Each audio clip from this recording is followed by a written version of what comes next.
Bonjour. L'objectif de cette vidéo vise à fusionner ou assembler deux engrenages de différentes dimensions ou de différents modules ensemble. Par exemple, ici, c'est un des engrenages qui vous est fourni dans les kits d'engrenage de module 0.5 mm et ici, un engrenage de module 2 mm qui est un module amplement suffisant pour éviter tout bris au niveau du bras de la catapulte. Donc, pour les assembler, un des défis que ça représente, c'est de s'assurer que les centres soient bien positionnés et d'être en mesure de transférer le couple d'un à l'autre. Donc, pour y arriver, qu'est-ce que je vais faire? Je vais débuter par ouvrir un nouvel assemblage. Ici, nouvel assemblage, dans lequel je vais insérer l'engrenage 2 mm. Donc là, c'est pas réellement important à savoir lequel on insère en premier. On doit avoir finalement l'engrenage avec un module 2 mm ainsi que l'engrenage avec un module 0.5. Donc avec ça ici, on a nos deux engrenages qu'on recherchait.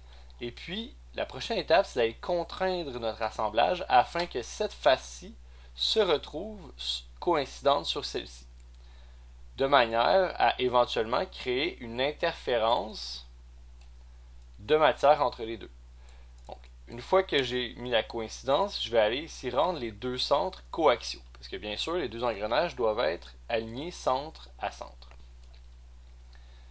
Et puis maintenant, juste afin de vous représenter ce que j'ai fait, vous voyez, j'ai de l'interférence à l'intérieur de la matière. Si je vais aller regarder où il y a la présence d'interférence, je vois que tout mon engrenage, finalement, le petit, est dans la matière du plus gros.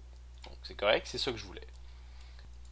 Maintenant, la prochaine étape, on va aller éditer l'engrenage de 2 mm pour le modifier, mais on ne va pas ouvrir la pièce. On va éditer dans le contexte.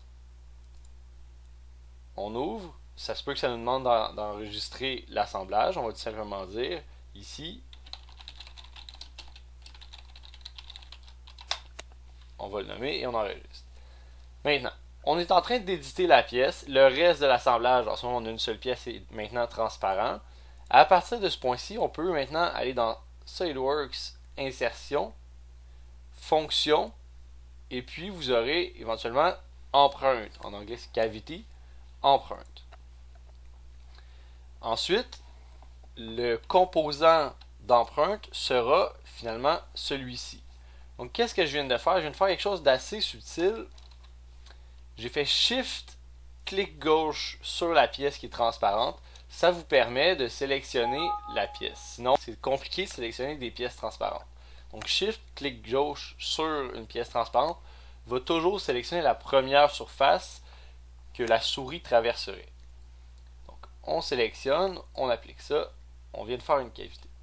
À ce moment-ci, l'engrenage de 0.5 mm de module ne nous intéresse plus, donc on peut le cacher carrément pour aller regarder qu'est-ce qu'on a fait.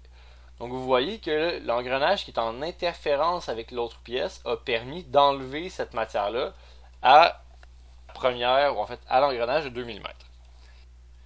Maintenant, c'est parfait parce que là, on a vraiment la forme de la dent qui est bien inscrite dans la pièce. Donc, une fois dans la réalité, on va être en mesure de l'insérer à l'intérieur, puis la transmission de coupe va être de très bonne qualité. Par contre, on a un petit problème, c'est que l'engrenage qu'on a fait, on n'a pas créé d'ajustement, c'est-à-dire on n'a pas créé de marge d'erreur pour la fabrication. Donc c'est ça qu'on va faire, vous allez le voir, c'est pas très compliqué. Encore dans l'édition de cette même pièce, ce qu'on va faire, c'est qu'on va sélectionner la face qui est ici, on va aller dans Sketch, on va créer une esquisse, et puis on sélectionne le fond ici de la pièce comme ça.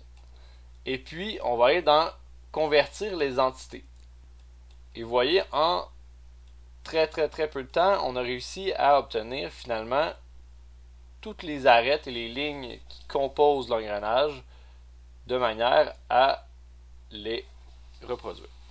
Maintenant, ça ici, c'est avec l'ajustement qu'on va appeler 0 mm. C'est-à-dire que ça serait vraiment exactement tel que l'engrenage de module 0.5 a été fabriqué.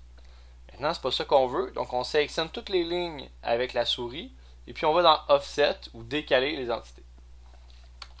Maintenant, on va entrer la valeur 0.05 mm, et puis vous voyez dans Géométrie de construction, on va aller cocher Géométrie de base.